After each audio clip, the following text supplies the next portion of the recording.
Jauh di jantung pegunungan Sulawesi, ada sebuah mimpi besar yang udah lama banget jadi cita-cita. Ini adalah kisah tentang Toraja Raya. Sebuah aspirasi buat menyatukan masyarakat Toraja dan Mamasa dalam satu provinsi baru. Yuk, kita bedah bareng-bareng apa sih yang bikin mimpi ini begitu kuat dan apa sebenarnya yang menghalangi langkah mereka.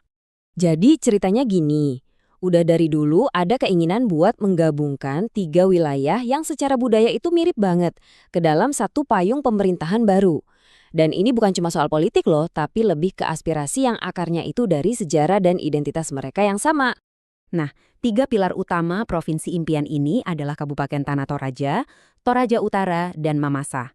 Coba bayangin deh, mereka ini secara administrasi terpisah oleh batas provinsi, tapi di sisi lain disatukan oleh akar adat, bahasa, bahkan ritual yang sama persis. Inilah inti dari semangat Toraja Raya.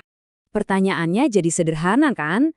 Kalau ikatan budayanya sekuat itu dan visinya sejelas itu, kenapa provinsi ini kok belum juga terwujud? Apa sih tembok raksasa yang berdiri di antara mimpi dan kenyataan ini? Jawabannya ternyata ada di dalam labirin peraturan yang super rumit. Ada semacam tembok besar birokrasi, isinya serangkaian aturan administratif yang jadi penghalang utama buat mewujudkan Toraja Raya. Dan di pusat tembok birokrasi itu, ada satu angka keramat yang jadi kunci masalahnya. 5. Betul, 5. Menurut undang-undang, buat membentuk provinsi baru, syarat minimalnya harus punya 5 kabupaten atau kota. Nah, masalahnya, calon provinsi Toraja Raya ini baru punya 3. Oke, jadi kalau kita ringkas, ada 3 rintangan utama nih. Pertama, jelas ya, jumlah kabupatennya kurang 2. Kedua, ini yang rumit. Kabupaten-kabupaten ini asalnya dari 2 provinsi yang berbeda. Dan ketiga, tantangan soal ekonomi dan infrastruktur yang juga nggak bisa dianggap enteng. Nah, ini dia yang bikin pusing. Tanah Toraja dan Toraja Utara itu kan masuk Provinsi Sulawesi Selatan. Sementara itu Mamasa adalah bagian dari Sulawesi Barat. Jadi buat menyatukan mereka, itu artinya harus mencabut wilayah dari 2 provinsi induk yang berbeda. Wah, bisa bayangin kan proses politik dan birokrasinya bakal serumit apa. Kalau kita ngomongin soal ekonomi, sebenarnya potensinya ada loh. Kita bisa lihat dari data PDRB, atau gampangnya total nilai ekonomi yang dihasilkan. Toraja Utara dan Tanah Toraja angkanya lumayan besar. Tapi, ada tapinya. Kemandirian fiskal mereka masih jadi tantangan. Pendapatan asli daerah atau PAD, yaitu pendapatan murni yang dihasilkan daerah itu sendiri, angkanya masih relatif kecil. Artinya, ketergantungan sama dana dari pemerintah pusat itu masih tinggi banget. Dengan semua rintangannya berlapis-lapis ini, apa artinya mimpi Toraja Raya bakal selamanya jadi mimpi? Atau jangan-jangan ada jalan lain, sekecil apapun itu, buat nembus tembok birokrasi ini?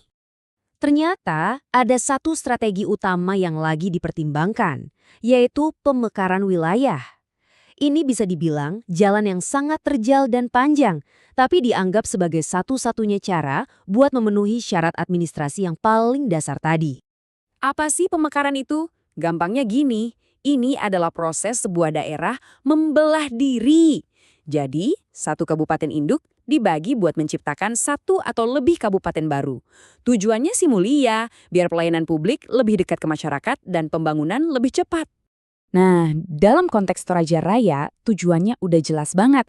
Mereka perlu melakukan pemekaran buat nambah 2 kabupaten baru. Kenapa? Ya biar totalnya jadi 5. Kalau udah 5, syarat utama buat membentuk provinsi baru terpenuhi. Tapi, nggak segampang itu. Sekarang ini ada yang namanya moratorium atau penghentian sementara pemekaran dari pemerintah pusat. Jadi kalaupun moratorium ini dicabut, proses dari persiapan sampai sebuah kabupaten baru benar-benar jadi, itu bisa makan waktu 1 dekade. Ini lari maraton, bukan lari cepat. Oke. Kalau kita anggap pemekaran adalah satu-satunya jalan, pertanyaan berikutnya adalah wilayah mana dong yang paling pas buat dimekarkan? Nah, disinilah aspirasi budaya harus ketemu sama hitung-hitungan data yang logis. Setelah dianalisis datanya, ada 2 nama yang muncul sebagai kandidat terkuat untuk dimekarkan. Kabupaten Mamasa dan Kabupaten Tanah Toraja. Kenapa harus mereka? Jawabannya ada di data ini nih. Coba kita lihat Mamasa. Luasnya itu hampir 3 kali lipat Toraja Utara. Dan beberapa kecamatannya jaraknya lebih dari 90 km dari ibu kota. Gila, jauh banget kan? Hal yang sama juga terjadi di Tanah Toraja. Nah, jarak yang ekstrim inilah yang jadi argumen utama kenapa pemekaran itu perlu. Tujuannya biar pelayanan publik jadi lebih dekat ke warganya.